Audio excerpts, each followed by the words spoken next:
Happy.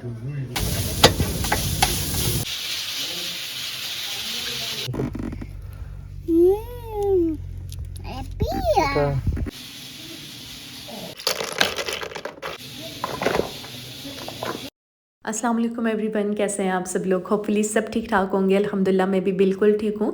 तो सबसे पहले मेरी तरफ से आप सब लोगों को बहुत बहुत रमज़ान मुबारक हो। आज है पहला रोज़ा और आज के व्लॉग में ना मैं आपसे बड़े मज़े मज़े की रेसिपी शेयर करने लगी हूँ। सबसे पहले बड़ी अथेंटिक सी चना चाट की रेसिपी शेयर करूँगी। इसके अलावा मिक्स वेजिटेबल पकौड़ों की रेसिपी शेयर करूँगी। कुछ ग्रॉसरी ली थी वो भी आपसे शेयर करूँगी और कुछ मज़े मज़े की बातें भी करते हैं। बल्कि आज का जो व्लॉग है ना वो बड़ा इन्फॉर्मेटिव होने वाला है। बहुत अच्छी अच्छी इन्फॉर्मेशन भी आपको दूंगी। तो स्टार्ट करते हैं अपना आज का व्लॉग। अच्छा, ये जो स्टार्ट वाले सारे क्लिप्स हैं ये मेरे रमज़ान से पहले के, यानी मेरा आज का जो व्लॉग है ना वो रमज़ान से पहले का भी है और जो फर्स्ट रोज़ा था उसके कुछ क्लिप्स भी मैंने डाले, यानी 2 दिन का व्लॉग है मेरा। अभी यहाँ पे मैं आई थी D17 इस्लामाबाद मार्ट ग्रॉसरी लेने के लिए। ऑलरेडी सारी ग्रॉसरी हमारे पास पड़ी हुई थी, बस कुछ चीज़ें रह गई थी जो आज हम लेने के लिए आए थे। यहाँ पे ना हम लोग इसी मार्ट में आते हैं क्योंकि यहाँ पे आपको ग्रॉसरी के अलावा बड़े मज़े मज़े की क्रॉकरी भी देखने को मिल जाती है। आए रोज़ जो है नई नई चीज़ें इनके पास आती रहती हैं। मेरे जो है 2 मंथ मामा के यहाँ गुजरे हैं, तो जब मैं यहाँ पे आई तो इन्होंने बड़ी कोई तरक्की की हुई है, यानी बैग पे जो सारा एरिया था ना वहाँ पे सारी क्रॉकरी लगी हुई है। पहले ये छोटा सा एरिया था लेकिन अब इन्होंने काफ़ी जो है ना वो मार्ट को बड़ा कर दिया है। तो बहुत मज़े मज़े की और नई नई चीज़ें इनके पास आई हुई थी। मैं जब कुछ थोड़ी बहुत भी चीज़ें लेने के लिए आती हूँ ना तो बैग पे मैं जाके सारी क्रॉकरी ज़रूर विजिट करती हूँ। नई नई चीज़ें लेने को मिल जाती हैं, नई नई चीज़ें देखने को मिल जाती हैं। और मेरे ख्याल से जिनके कुकिंग चैनल्स होते हैं या फूड ब्लॉगर्स होते हैं उनकी नज़र जो होती है वो कपड़े जूते या बैग्स पर नहीं होती है, बल्कि उनकी सारी नज़र जो होती है वो क्रॉकरी पर ही होती है। क्योंकि मैंने ये फील किया है ना कि जब से मैंने कुकिंग चैनल बनाया, ब्लॉगिंग स्टार्ट की, तो मैं ज़्यादातर मेरी जो तवज्जो होती है मैं कहती हूँ कि कपड़े लेने के बजाय मैं अच्छी अच्छी जो है ना वो क्रॉकरी परचेज करूँ। खैर, मुझे यहाँ पे आपको एक बात क्लियर करनी थी कि मेरे प्रीवियस व्लॉग में मुझे काफ़ी ज़्यादा लोग पूछ रहे हैं, यानी जो मेरी न्यू ऑडियंस बन रही है ना वो मुझे कह रहे हैं कि आप जो है वो महा को कॉपी करिए। शायद उनको इस बात का पता नहीं है, हम दोनों सिस्टर्स हैं। तो बार बार मुझे यही टेक्स्ट आ रहे थे और कमेंट्स भी मुझे यही आ रहे थे। तो मेरी नई पुरानी जो ऑडियंस है उनको तो सारा पता है क्योंकि वो मेरे प्रीवियस व्लॉग्स सारे देखते हैं। तो नई जो ऑडियंस है उनको मैं क्लियर कर दूं कि मैं उनकी जो छोटी सिस्टर अनम मेरा नाम है तो वो हूँ, वो अक्सर जिक्र भी करती रहती हैं। लेकिन मैंने जो चैनल है वो काफ़ी ज़्यादा लेट स्टार्ट किया था। आप लोगों को हमारी आवाज़ें सेम लगती हैं। खैर, उनकी तो बहुत प्यारी सी बहुत मेच्योर सी आवाज़ है, लेकिन हमारे फेस भी बहुत ज़्यादा एक दूसरे से मिलते जुलते हैं। इस दफ़ा जब मैं मानसरा गई थी ना तो अर्शमान, उनका जो छोटा बेटा है, वो बेचारा एक दिन तो बीमार हो गया था। मुझे देख के बहुत ज़्यादा कन्फ्यूज़ हो गया था कि मेरी जो हैं वो 2 मामा हो गई हैं। एक नज़र उसको देख रहा था और एक मुझे देख रहा था, कभी उसकी तरफ जा रहा था और कभी मेरी तरफ। यहाँ तक कि मैंने मामा के घर 2 मंथ्स गुजारे। 2 मंथ्स में वो बच्चा नहीं समझा कि मेरी माँ कौन सी है। जब मुझे अकेले देखता था तो बस मेरे पास आ जाता था, उसे लगता था कि यही मेरी माँ है। तो वो बच्चा बहुत ज़्यादा डरा हुआ था जब मैं फर्स्ट डे वहाँ पे गई थी।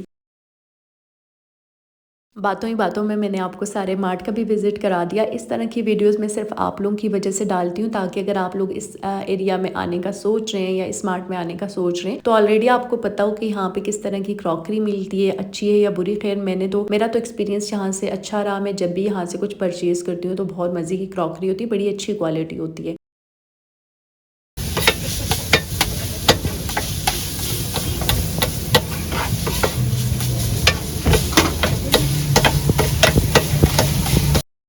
अच्छा, ग्रॉसरी जो मैंने ली है वो घर जाके आपसे शेयर करती हूँ। यहाँ पे हस्बैंड जो है ना वो बीफ वगैरह ले रहे थे, मटन वगैरह ले रहे थे। इस बार हम बहुत ज़्यादा चीज़ें नहीं स्टोर कर रहे, जैसे पिछले रमज़ान में मैंने बहुत ज़्यादा चीज़ें स्टोर की थी। इस बार मैं वीकेंड के हिसाब से कर रही हूँ। मेरे और मामा का यही प्लान था कि हम हर वीकेंड पे चीज़ें स्टोर करेंगे, यानी मंथ के हिसाब से नहीं करेंगे। इस मार्ट के बिल्कुल सामने ना आपको एक शवारमे वाला दिखेगा, उनसे आपने शवारमा लाजमी लेना है। बहुत मज़े का टेस्ट होता है। मैं और हस्बैंड तो जब भी इस मार्ट आते हैं ना तो यहाँ से बाहर से शवारमा ज़रूर लेते हैं। बहुत ज़्यादा उस तरह से स्पाइसी भी नहीं होता, यानी बच्चे भी आसानी से खा सकते हैं। लेकिन हाँ, अगर आप इसको ज़्यादा स्पाइसी बनवाना चाहते हैं तो बनवा सकते हैं। उसके बाद जो है वो हस्बैंड बेकरी चले गए थे अरहम के लिए केक लेने के लिए। अच्छा, अरहम का जो बर्थडे वो 30 जनवरी को होता है, जो कि अभी हमने सेलिब्रेट किया है, और उसके बाद से लेकर ना अभी तक हम लोग सेलिब्रेट ही कर रहे हैं, क्योंकि इसको इतना मज़ा आने लग गया है ना। अब रोता है अगर इसको ना दो तो वहाँ पे डेली मामू से कहता था कि मुझे केक चाहिए, और फिर मैंने उसे कहा कि भाई से कहा कि अब तुम डेली केक लेकर आओगे, इससे अच्छा है कि तुम पेस्ट्रीज़ का पेक ले आओ। तो वो बस पेस्ट्रीज़ के इस तरह पेक्स लेके आता था, तो 3-4 दिन तक इसके आराम से चल जाते थे। इसका बर्थडे हम फिर से सेलिब्रेट करते थे, बलून्स वगैरह लगाते थे। तो मैंने कहा कि गलती हो गई जो मैंने इसका बर्थडे सेलिब्रेट किया, क्योंकि फर्स्ट जो था ना उसमें ये बीमार हो गया था, ये यानी इसके लिए ये इसका फर्स्ट बर्थडे था। काफ़ी माशाल्लाह अब समझदार भी है, बड़ा भी हो गया है। तो यहाँ पे हमें पेस्ट्रीज मिली नहीं, तो इसका मूड इतना ज़्यादा ऑफ हो गया था, इसको बड़ा गुस्सा आ गया था कि मुझे जो है ना वो केक क्यों नहीं ला के दिया, क्योंकि हस्बैंड ने जाते हुए इससे बोला कि आज तुम्हारा बर्थडे सेलिब्रेट करेंगे। तो बस ये गाड़ी में आराम से मेरे पास बैठा हुआ था कि शायद अभी वो केक लेकर आएंगे। अभी हम लोग यहाँ पे घर आ गए और यहाँ पे मैं ग्रॉसरी सेट करने लगी हूँ। रात के तकरीबन 10:30 बज रहे हैं, तो मैंने कहा चलें अभी ग्रॉसरी सेट कर लेते हैं, क्योंकि काम जो है ना वो रहते रहते रह जाता है। यहाँ पे मैं फेनिया लेकर आई थी। ये फेनिया जो है ना आपको सिर्फ रमज़ान में ही मिलती है, आम दिनों में इसका पता कर लें आपको कहीं भी नहीं मिलती है। इसकी पता नहीं क्या वजह है कि ये सिर्फ रमज़ान में ही मिलती है। हमारे घर सब कुनाफा बहुत ज़्यादा शौक से खाते हैं, तो इस वजह से मैं इसके बड़े 2 पैक लेकर आ गई थी। अगर आपने मेरा एक ब्लॉग देखा हो जिसमें मैंने सवैयों से कुनाफा बनाया था, तो मेरी वो रेसिपी ख़राब हो गई थी। सवैयों से बिल्कुल भी अच्छा नहीं बनता है, ये फेनी होती हैं जिससे कुनाफा बनता है।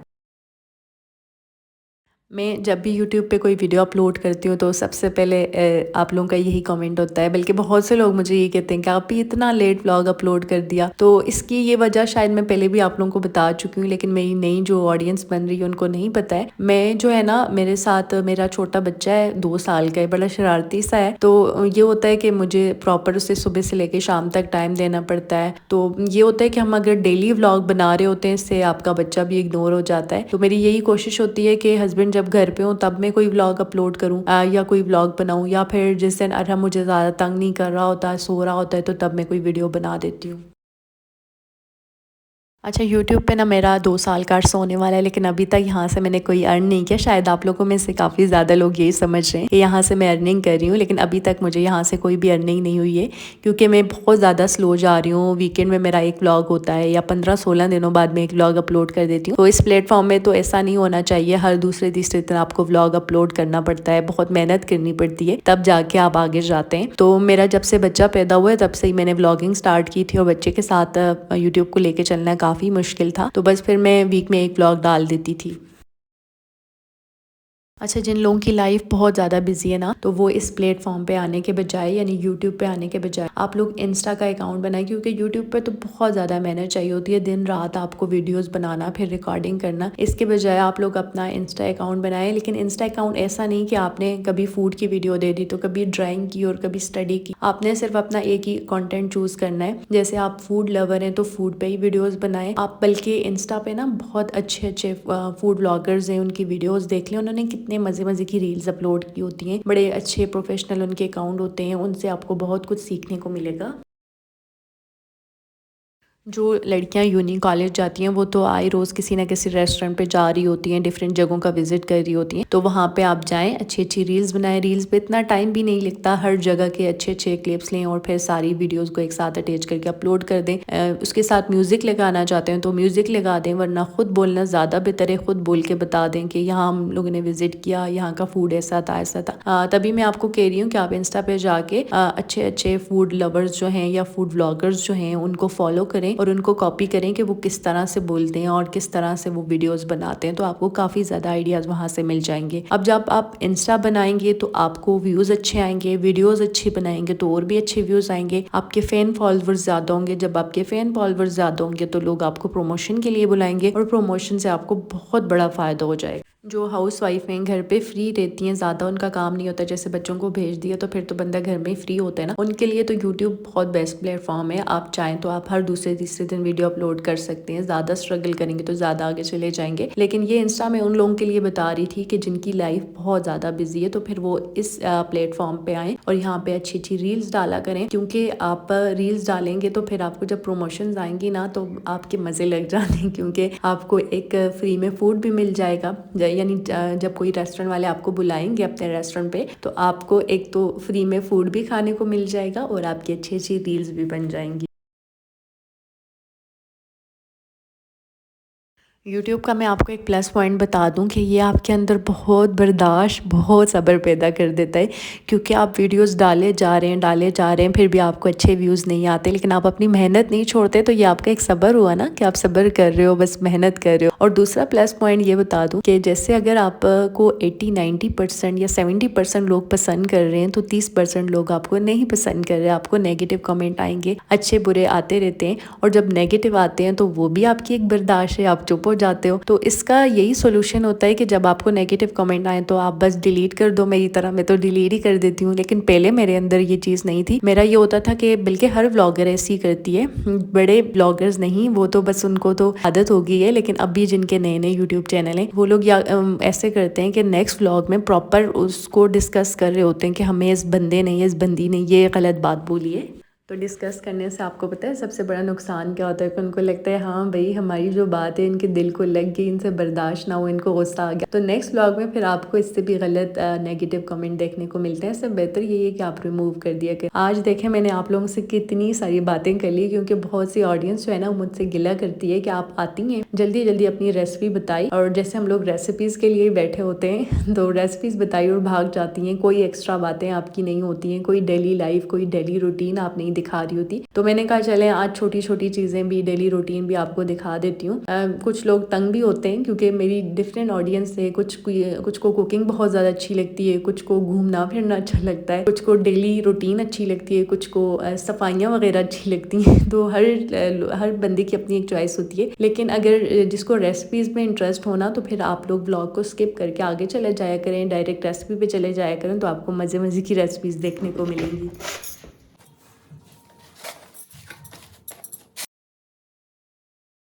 मैं 2 मंथ्स तक घर पे नहीं थी ना, तो उस तरह किचन की मैंने डीप क्लीनिंग नहीं की थी। तो बस अभी मैंने थोड़ी बहुत क्लीनिंग कर दी थी। इसके अलावा जितने भी जार्स थे वो सारे फिल करके रख दिए थे। आप लोग भी सोच रहे होंगे कि आप ही के पास कितने कलरफुल जार्स पड़े हुए हैं। तो असल में ना ये जो एयर टाइट इसमें जार्स हैं ये मुझे बहुत ज़्यादा पसंद है और ये काफ़ी ज़्यादा एक्सपेंसिव है। तो मैं जब भी जाती हूँ ना बस थोड़े थोड़े करके लेकर आती हूँ, क्योंकि मैं चाहती हूँ कि मेरे पास पूरा सेट इसी का हो और कोई भी जार्स ना हो।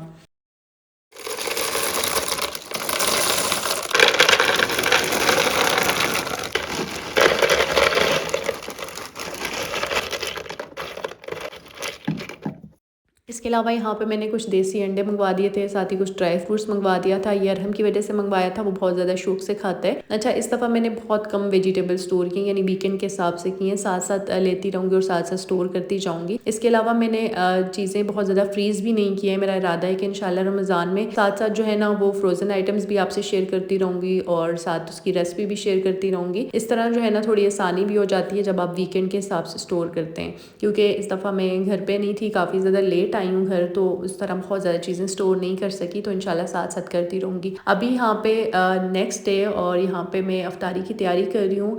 मैं यहाँ पे मिक्स वेजिटेबल पकोड़े बना रही हूँ, ये बहुत मज़े के बनते हैं। आपने फुल वॉच करनी है ये वीडियो। यहाँ पे मैंने कुछ गाजरें ली हैं, साथ ही बंद गोभी लिए, 3 से 4 बड़े साइज़ के आलू लिए और साथ ही 2 मीडियम साइज़ के प्याज लिए। इन सारी चीज़ों को मैंने अच्छे से कद्दूकश कर दिया था। कद्दूकश करने से ये होता है कि पकोड़े बहुत मज़े के बनते हैं। इस तरह बारीक कद्दूकश करना है। साथ ही थोड़ी सी धनिया, थोड़ा सा पुदीना और साथ ही थोड़ी सी ग्रीन चिली डाली है, थोड़ी सी कसूरी मेथी चली जाएगी, साबुत खुश धनिया चला जाएगा, थोड़ा सा ज़ीरा और इसके अलावा यहाँ पे मैंने थोड़ा सा चाट मसाला डाला है। चाट मसाला मस्त डालने से टेस्ट मज़े का आता है। 1 पिंच अजवाइन डाली है। अजवाइन डालने से ये होता है कि आपका पेट ख़राब नहीं होता है। अक्सर पकौड़े से पेट ख़राब हो जाता है ना, ज़्यादा नहीं कर देनी है, फिर टेस्ट बहुत बुरा होता है। बिल्कुल थोड़ी सी यानी 1 पिंच डालनी है। साथ ही थोड़ी सी हल्दी, थोड़ी सी लाल मिर्च, कुटी लाल मिर्च और थोड़ी सी कश्मीरी लाल मिर्च डाली। कश्मीरी लाल मिर्च से इसको कलर बहुत अच्छा आएगा। और साथ ही थोड़ा सा 1 पिंच बेकिंग सोडा डाला है। बेकिंग सोडा डालने से पकौड़े बहुत फूले से होते हैं, बहुत मज़े के बनते हैं। और अभी मैंने यहाँ पे नमक बिल्कुल भी ऐड नहीं किया, क्योंकि अभी अफ्तारी में काफ़ी टाइम बाकी है। पकौड़े तो लास्ट 10 मिनट में या 15 मिनट में बन जाते हैं। तो नमक डालने से ये होता है कि ये सारा पानी छोड़ देती हैं, सब्जियां भी पानी छोड़ देती हैं और नमक भी पानी छोड़ देता है, तो वो फिर पकोड़े आपके ख़राब हो जाते हैं। तो यहाँ पे मैंने बेसन डाल के इसको अच्छे से मिक्स कर दिया है।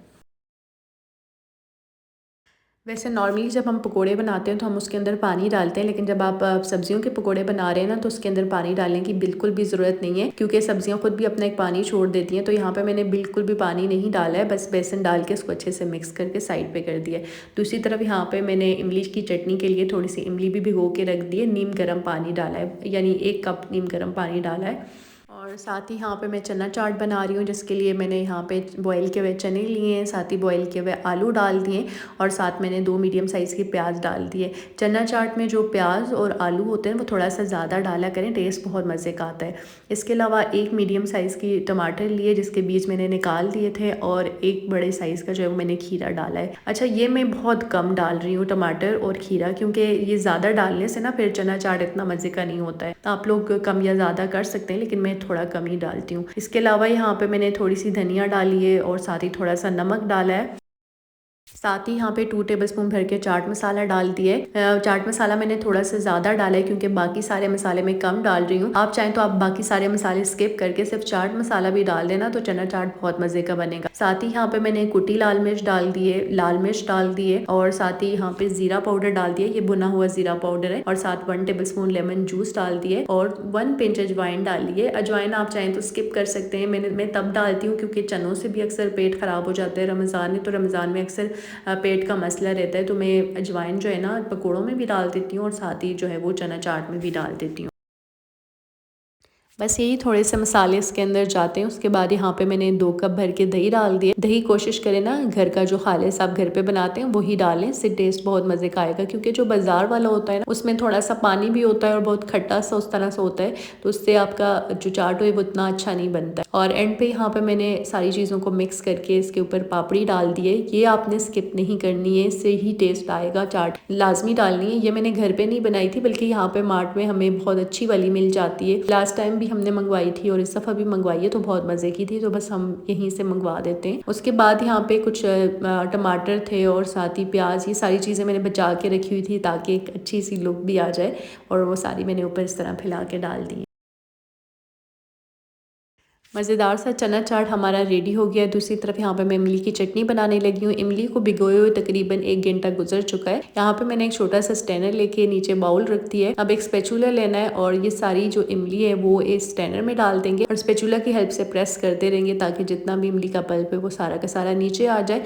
यहाँ पे मैंने पास 2 कप नीम गर्म पानी के रख दिए थे, क्योंकि बाद में भी इसके अंदर पानी जाएगा, तो अभी से ही मैंने जो है ना पानी साथ साथ ऊपर से डाल रही हूँ ताकि इसके अंदर और जो थोड़ा बहुत पल्प है वो भी निकल जाए और बिल्कुल जो है ना वो गुठलियाँ ऊपर रह जाएं।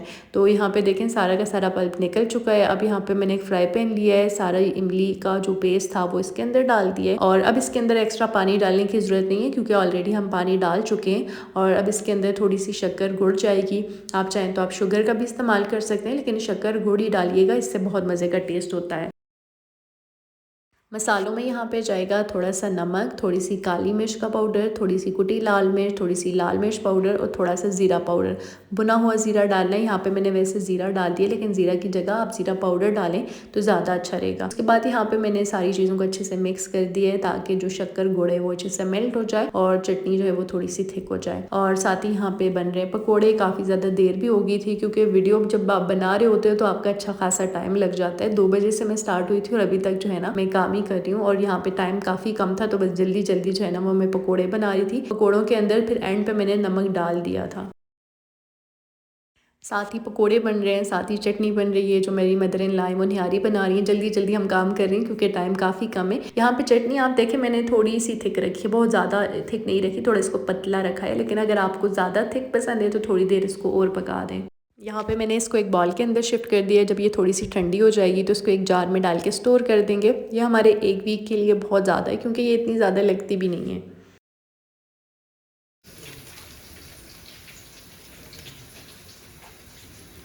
यहाँ पे हमारे गर्मा गर्म पकोड़े भी हो गए हैं रेडी। दोनों डिशेस बहुत मज़े की बनी थी। इस रमज़ान आपने मस्ट ट्राई करनी है। वैसे अच्छा खासा मेरा लंबा व्लॉग था, इससे पहले कभी इतना लंबा व्लॉग डाला नहीं है और आप लोग भी अच्छे खासे मेरे ख्याल से बोर हो गए होंगे। इसी के साथ साथ जी यहीं पे अपने व्लॉग का एंड करूँगी। और हाँ, मुझे अगर आपने फेसबुक पेज पे फॉलो नहीं किया तो वहाँ पे भी जाके फॉलो कर दें। और बहुत जल्द मैं अपना इंस्टा अकाउंट बनाऊंगी ना, तो फिर जो लोग फेसबुक पे मुझे टेक्स्ट करते थे ना उसकी जगह आप लोगों ने इंस्टा पे आके मुझे टेक्स्ट करना है। जब अकाउंट बनाऊंगी इंशाल्लाह बहुत जल्द बनाने लगी हूँ, क्योंकि मैं ऑलरेडी बता चुकी हूँ कि जो मेरा पेज है वो मेरी एक फ्रेंड के पास है कोरिया। तो इंशाल्लाह जी मिलते हैं नेक्स्ट वीडियो में नए व्लॉग के साथ। अल्लाह हाफिज़।